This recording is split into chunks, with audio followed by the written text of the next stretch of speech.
And welcome. It's nice to see you guys all again. It's been a while since Elections Convention, and it's good to be back. So I want to start off with a little story today. From 1962 to 1990, Nelson Mandela served a prison sentence for not backing down from his convictions that all South Africans should have equality. For 28 years, 10 years longer than I've been alive, Nelson Mandela led an effort from jail that would lead to the peaceful restructuring and then transition of government in South Africa. Quite a remarkable human being.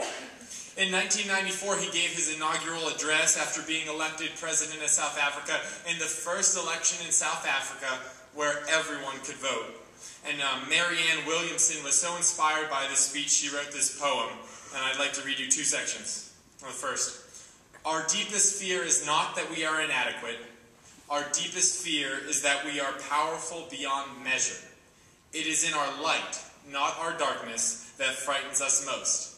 And the second section says, your playing small does not serve the world. I was elected youth governor on April 22nd, 2012, and we worked hard that weekend, so I took the rest of that day off. But on Monday, that very next day, the newly elected group of leaders had our first Google Plus meeting. Within the next 2 weeks, we had worked diligently and had published multiple documents outlining our objectives for the year, how we were going to complete these objectives, and why they needed to be completed. And I'm proud to stand here today and say that we've accomplished all the tangible goals, and we've added even more as we approach model. And I'm thankful for the effort and time that so many of the delegates put into trying to move this program forward. But I remember a day about 2 weeks into the start of the new youth in government year, and I'd printed out all the structural changes that I wanted to complete, and things like streamlining the bill process or restructuring the press corps, and they were sitting to the right of me. But to the left of me was a handwritten list of all the abstract objectives I had compiled, and the first goal on this list stated, convince the people of Pennsylvania that the future of this country and Commonwealth is bright because of all of us. And what I meant by us is our generation, that during the turbulence and uncertainty of the 21st century, we would be able to make balanced decisions that help all people. And how do I know this? I know this because of youth in government. Because I've seen us, all of us, respectfully debate issues that adults can't even talk about on Facebook. I've seen us, all of us, discuss these issues with passion while making friends on both sides of the aisle. And it's truly amazing. The way we stand up in youth in government and the way we take risks in youth in government is extraordinary.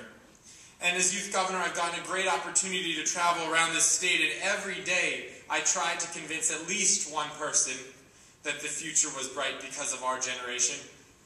But a couple months ago, I realized this idea did not meet the principal value of this program, that we can and we should make change now.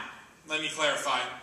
There's no question in my mind that the future of this Commonwealth and this country is bright because of our generation and the people in this room. But that is clear. That fact is evident. Remember the poem, your playing small does not serve the world. It's not that the future will be bright because of our generation. It is that now can be bright because of all generations. And remember the poem again. Our deepest fear is not that we are inadequate. Our deepest fear is that we are powerful beyond measure.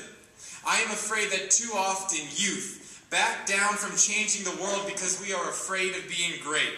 And that has to change. And we are going to change it through youth in government. You know just as well as I do that our voices need and should be heard, and they will be heard through youth in government. This summer I got the privilege of meeting with Harry Reid's office in D.C., and they told me that day in and day out they get calls from elderly voters inserting their opinions on how our country should be run. But seldomly do they get a call from someone 18 or under about any issue. From 1998 to 2012, the AARP's lobbying arm, which represents the interests of elderly people, spent $222 million for their causes. A youth group was nowhere to be found supporting their causes. Pennsylvania Youth in Government is going to change that, and we are going to lead a national movement that uses youth in government to encourage and facilitate youth involvement in real government. We'll never spend $222 million lobbying for our causes, but we don't need to. What we will do is we will initiate a grassroots efforts of youth and young adults from across this country that will stand up and fight for our beliefs. And this opportunity should scare us, but for too long it has scared us into being small. For too long we've sat idled and waited for our day. We are wrong to think that everyone's day, young and old, is today. And my dream, a dream we took a giant step towards this year, is that model will be the nucleus of youth in government, but we will be a program of so much more. At Elections Convention, I laid out this vision that we would build a network so great that if you were a youth in this state and wanted to serve your community, you'd come to Youth in Government. We'd build a network so great that if you wanted to create real political change, you'd come to Youth in Government. And people will come to us because we'll have a group of youth, a group of people committed to being big. From the time I gave that speech at Elections Convention until now, we made another great stride. Club after club completed service projects. Delegate after delegate used our network for good, and it's been amazing to watch. But it is time for us to step up again. If the service project you completed inspired you like mine inspired me, complete another.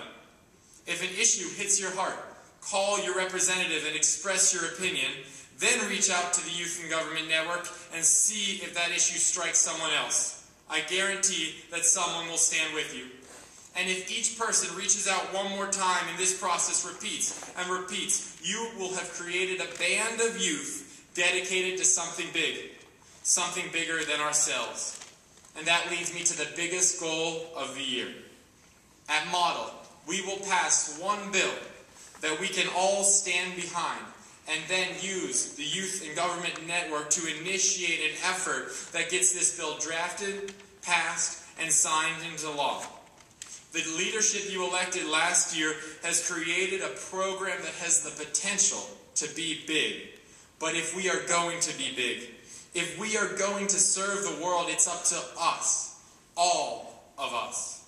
Take this opportunity to be big, and when you do, I will stand with you. Ben, Anna, Aaron, Rachel, Dylan will stand with you. Then he'll stand, then she'll stand, and before you know it, we'll all be standing. And who knows, we might change the world. Remember that as you go into your bill sharing sessions today. Let's get a bill we can all stand behind, and let's do something bigger than ourselves. Thank you.